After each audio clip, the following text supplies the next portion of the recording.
So when we first bought this house, a reason my husband liked it so much was because it had this ginormous yard, ginormous, third of an acre in town. It was full of half-dead roses, about 50 half-dead roses, landscaping roses at that, maybe 20 woody lavender, a ton of exposed dirt. This hill right behind me, that's terraced, was just kind of a slope of dirt and like rocks here and there, but there was no terracing. It was just kind of a giant disaster. So pretty much right away I got a mason in here to make this terracing so that there was some structure to the garden. What else did I do? Well, these raised beds here. I mean, this was just like a big slope of dirt and it was like nothing. So I've, been working on the structure, and we built our patio over there. We didn't do it. We hired someone. I'm not that smart. And we've slowly been adding hardscaping to our yard, and it's looking awesome. Can you see this new patio we got this summer? We got this put in. It's awesome. So this year, my goal is to build the soil. When we started, the soil in the yard was dry and porous and horrible, full of rocks, and pretty much nothing could grow in it. So, you'd pick up a handful and like there was no life in the soil.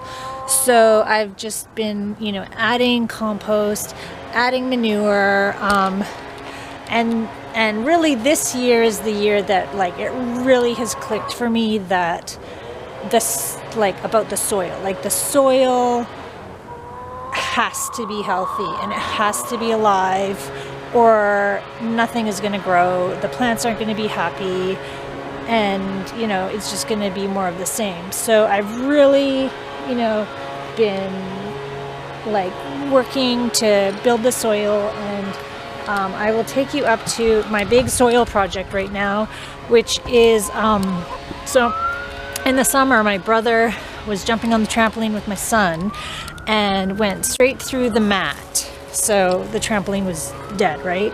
No more trampoline. So we've had this shell of a trampoline right here that's just been sitting in the backyard. So then it occurred to me, hey, I could make this into like a leaf crib or something. So I got landscaping fabric and I put it around the frame of the trampoline. And then I got on Facebook and I put out a message to our community and said, hey, I'll take anybody's leaves if they want to get rid of their leaves.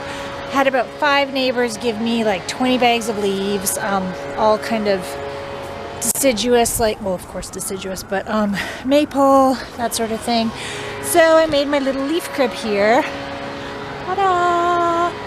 And I've still got a ton of leaves to put in there. I'm throwing some in with the chickens, and I'm going to see what they can do to make some soil for me, mixed with their poop and their scratchings and all that jazz.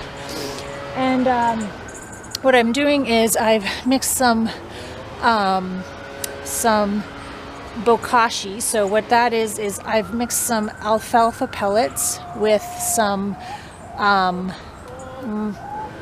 this is totally new to me, but so it's like kombucha but for the garden. So like microbial culture, and then I poured that into alfalfa, and the alfalfa I'm using to add nitrogen to my leaves to help break the leaves down.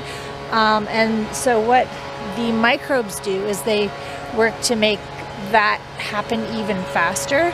So I've thrown in this bokashi mixture, like sprinkled this alfalfa soaked in, or microbe soaked in alfalfa, one or the other, in with my leaves, and then hopefully by the spring we'll see some serious mulchy soil action happening, and I'm just gonna work it. I'm gonna work the soil and hopefully hopefully I'm doing the right thing, and this will be the circle of life. That's my hope.